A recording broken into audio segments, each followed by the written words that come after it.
We assume the justice system operates as a straightforward mechanism for behavioral correction.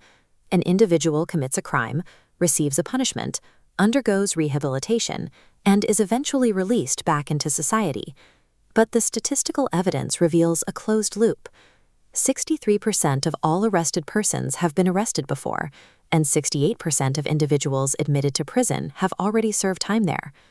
To understand the sheer volume of this repetition, we can look at the FBI's computerized criminal history file.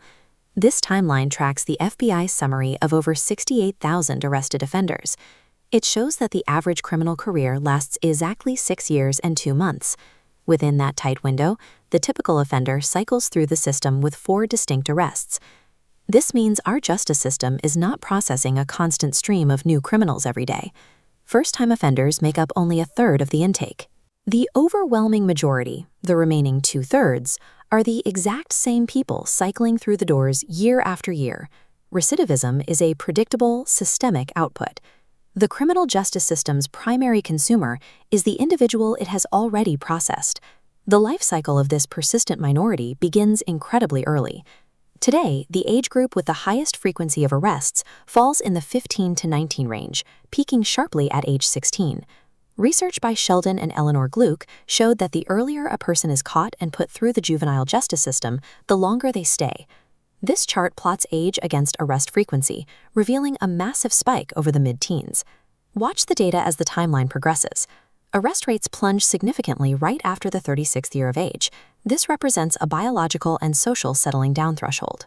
The few individuals who continue to commit crimes well past age 36 are widely considered to be beyond the reach of standard correctional programs entirely.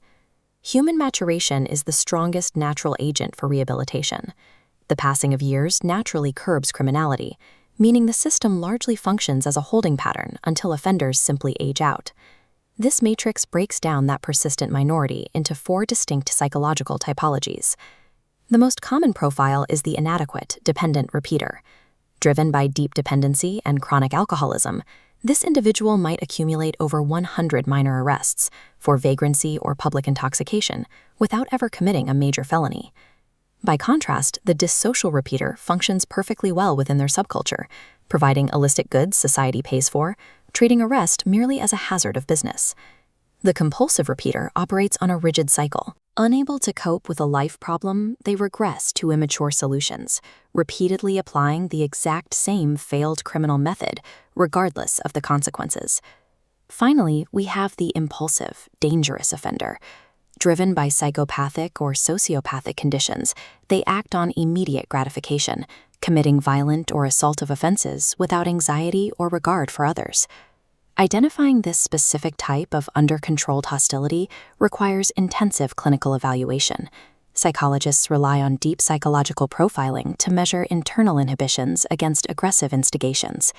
Standard deterrence applies a single, blunt instrument to all 4 of these radically different psychological disorders. A prison cell cures none of them. Instead, we send all these typologies into an environment characterized by total control and forced equality. Once inside, inmates face severe psychological and material deprivations. They are stripped of physical security, forced into close association with unpredictable and violent peers. This environment's destructive nature is well documented. Oscar Wilde observed that only what is good in man wastes and withers in prison air. Historically, the state employed extreme physical deprivation and hard labor, but punitive exhaustion only deepened the psychological damage. To survive the isolation and threat of the guards, prisoners develop an adaptation, the inmate code. It enforces strict mutual loyalty among the captured, united in common opposition against their captors. Violating this code carries immediate consequences. Anyone who cooperates with institutional authority is entirely frozen out socially or physically attacked. The prison environment actively trains individuals in strict non-cooperation and exploitation, and profound social alienation. The system engineers the exact antisocial behaviors that guarantee an inmate's return. Healthy adults operate on the reality principle, the ability to delay immediate gratification for a future reward. Chronic offenders lack this capacity. This diagram illustrates how the cycle remains unbroken. Because they react exclusively to immediate pleasure-pain impulses, conventional rewards and punishments deflect harmlessly off their behavioral loop. Subjecting a developing teenager to this formal adversarial process only accelerates their integration into the criminal cycle. This is why officials actively search for ways to divert young people away from the justice system as early as possible. For the persistent minority, a different approach is necessary. We need a moratorium on conventional punishments, replacing them with a controlled environment that simply provides time. Punishment actively aggravates the psychodynamics of a career criminal. True crime reduction requires us to abandon the myth of deterrence, holding offenders securely until natural emotional maturation finally takes effect.